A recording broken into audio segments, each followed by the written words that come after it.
this morning, as we continue to prepare and wait and get ready and expect during this season of Advent, I wanted to invite you to a casual, choose-your-own-adventure kind of pre-solstice gathering today.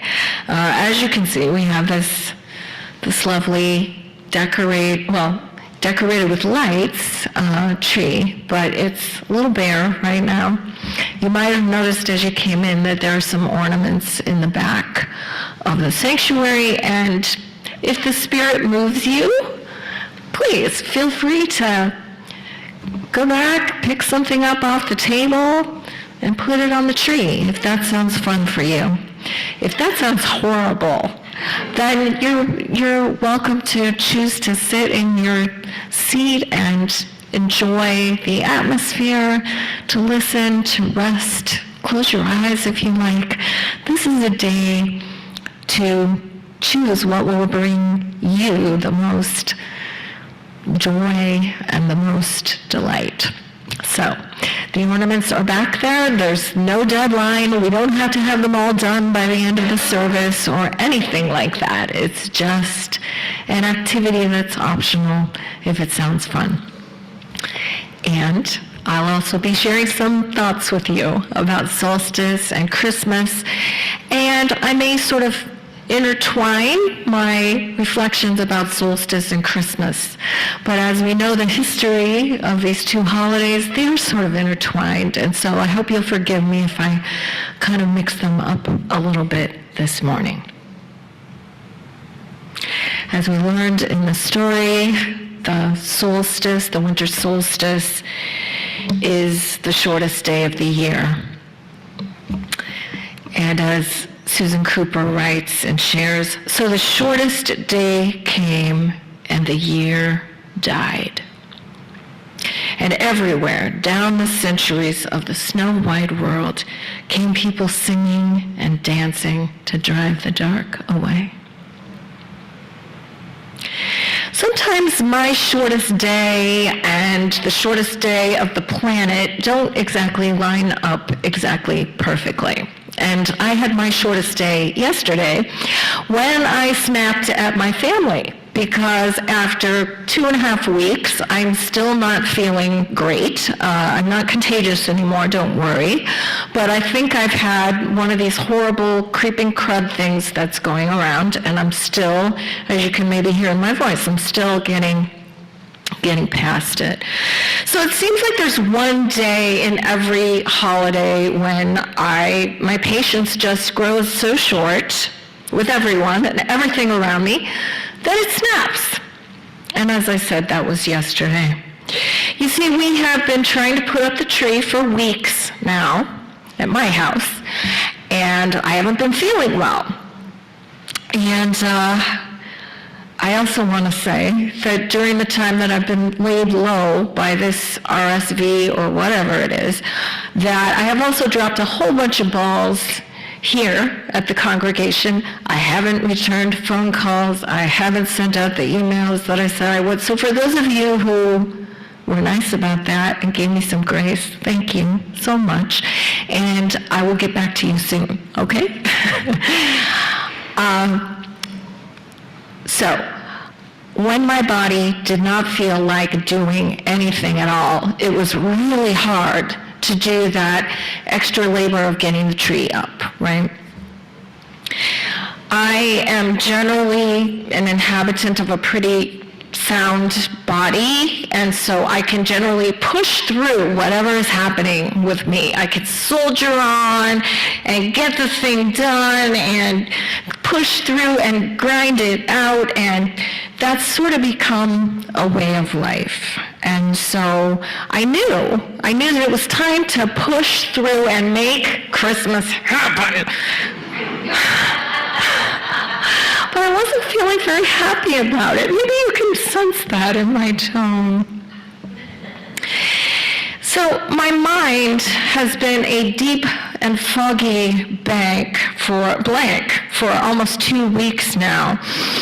I haven't even been able to to read or write or put sentences together. And speaking of deep, foggy banks, the weather has not been helping at all with my sinuses or with my spirit. And I think we're all in that space of singing about frosty winter nights and yet looking out and seeing what we have this December. And there's a grief in that, and there's a way that it just exacerbates any irritation that I'm feeling. Now, on top of everything else, my son was exhausted from 3 weeks of his holiday performances. And my husband is always a wild card when it comes to Christmas preparations. He's from the Philippines, as you may know. And sometimes he likes to get involved, and then other times he claims disinterest and disdain and says that Christmas is not in his tradition, or at least not as is practiced in Western culture. Okay, so in other words, guess who gets to put on the Christmas magic every year? It's always been solely up to me to produce that magic, to crank it out year after year, until, I will admit it, I've come to see Christmas in many ways as just one more obligation on a long list of to-dos. And that makes me sad. So an interesting thing happened at my house yesterday. Because after I snapped at everybody, and after I kind of just gave my negative energy to every single person in the house, including the dog, I then decided to check in with myself. And I decided that even though it was December 16th, I just really wasn't feeling up to it. And I went back to the bedroom. Even though we'd said we'd put the tree up after lunch, I just couldn't do it. I just couldn't, and I didn't wanna.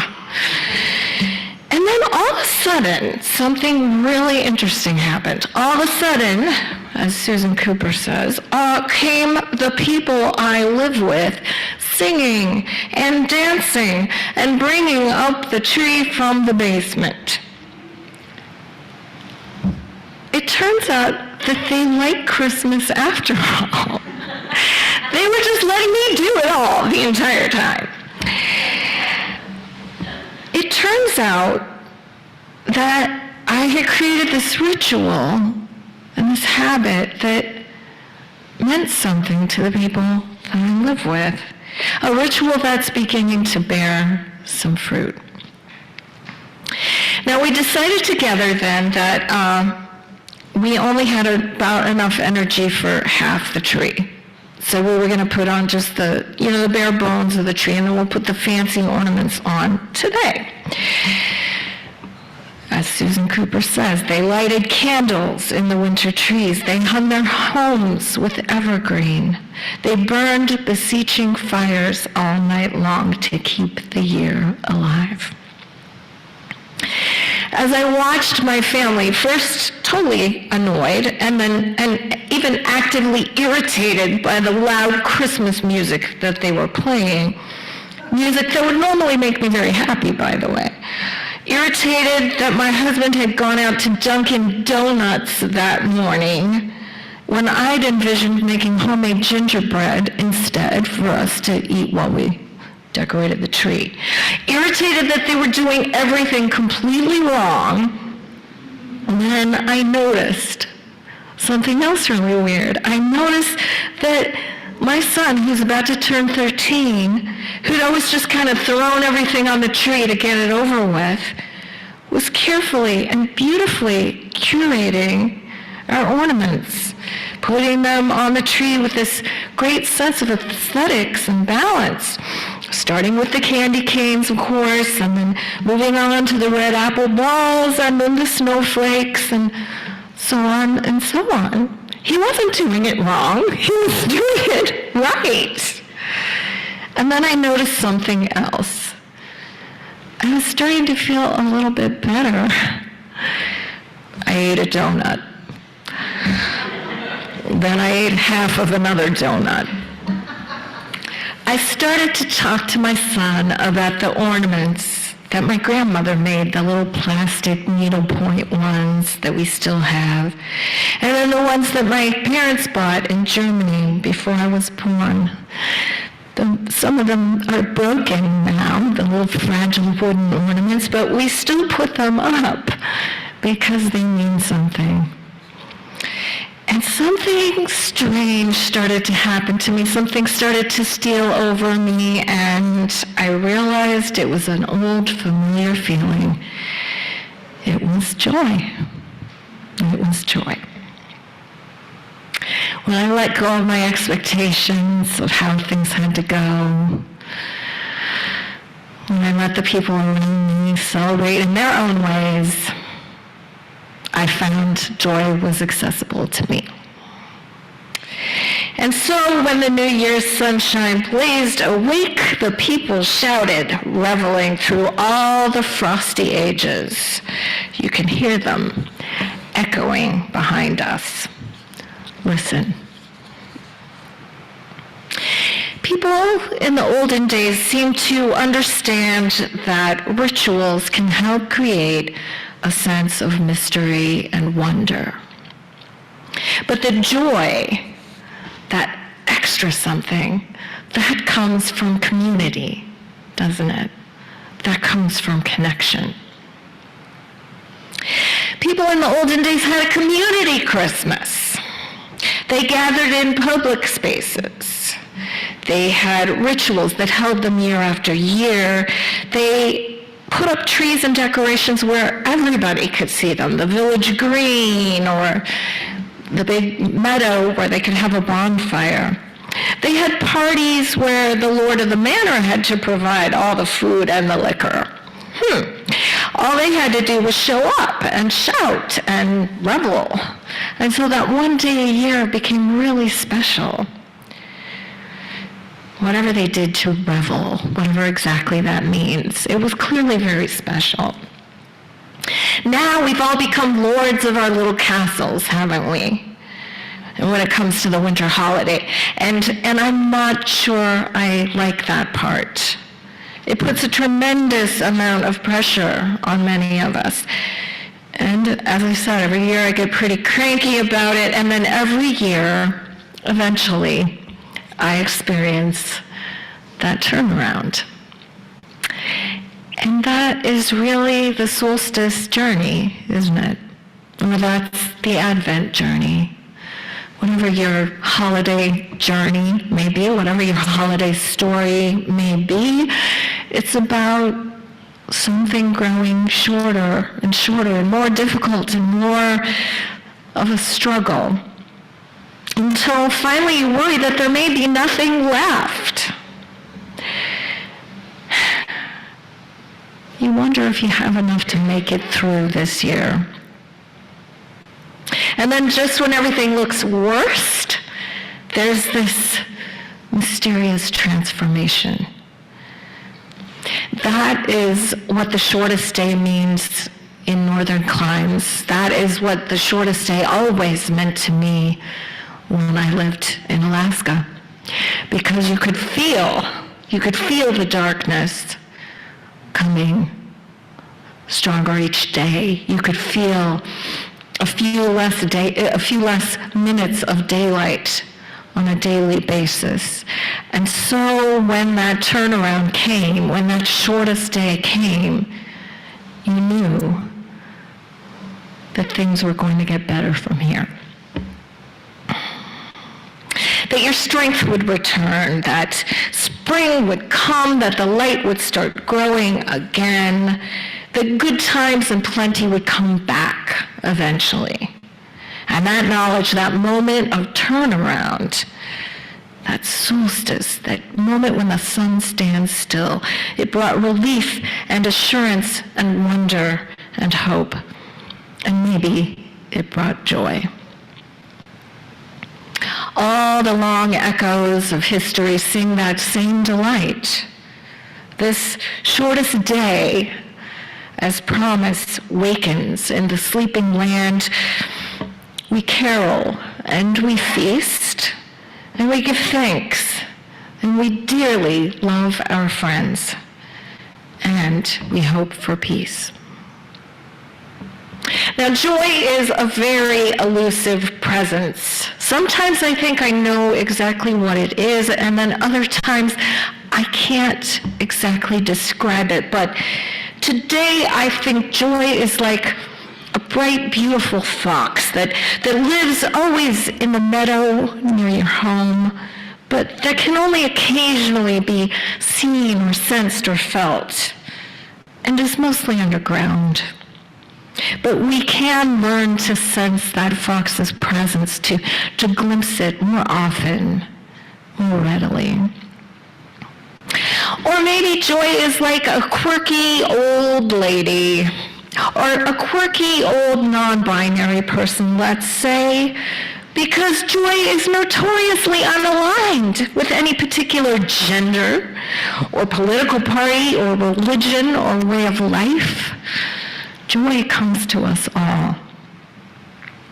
For me, joy almost always shows up for the carols. When we sang this morning, when we sang that round, yeah, joy showed up for me. And it doesn't matter whether they're sung off-key or whether they're in perfect four-part harmony, because joy mostly likes the joyful noise aspect of the carols, of the music, not the precision. That's not important to joy. Joy shows up at the feasts that we make of donuts or Pringles or whatever weird liqueur from the back of the cabinet that we bought 2 years ago and never drank the last of. Joy shows up for those spontaneous potlucks. She's that sort of person. They are that sort of person. They only occasionally come to a fancy dinner party. Joy is suddenly present when you are present also. Joy is an attunement in your body, your soul, your spirit, your companions, and your surroundings. And it's a recognition of that. When you realize that you are exactly where you want to be, then no, life isn't perfect, and it never, ever will be. I believe Edith Wharton was speaking for joy, or speaking of joy, or had had a visit from joy, perhaps, when she said, "If only everybody would stop trying to be happy, we could have a pretty good time." That is probably one of my favorite quotes. It always has been. And I realized she's talking about joy there, right? That spontaneous joy that just rises from the moments that we spend together without striving, without trying to make things perfect, without trying to be happy. And so, I think I've learned something this year. I think I've learned that I'm going to stop asking myself, what do I want? How can I get some happiness? How can I strive for perfection in this moment? What do I want right now in order to have a pretty good time? And I'm not going to take it at all negatively that not one single person wanted to decorate the tree today. That's okay. You didn't want to do it, and that is okay. I support that. And there will be other opportunities to decorate the tree. Oh, there goes somebody. We did not want to decorate the tree. We were just really interested in your service. Well, that's very sweet, Jenny. Thank you. So, that's nice. You don't have to appease me by decorating the tree. You really don't. But we will have the ornaments out, and perhaps during coffee hour, you might want to sneak in here and put one up if it might bring you joy. So maybe you can ask yourself during this holiday season, not how do I make myself happy, how do I make things perfect, how do I create the perfect picture, but how do I leave space for joy? How do I open the door and invite a little bit of joy? What do I really want right now? And what do the people around me really want? And how do we really connect with each other? So let's carol. Let's feast. Let's give thanks. Let's love our friends and hope, and let's also work for peace. These are not bad life instructions from Susan Cooper and from those ancient revelers, not just for solstice week, but for all the year round. So today, I wish you joy, and I wish you good Yule. Thank you.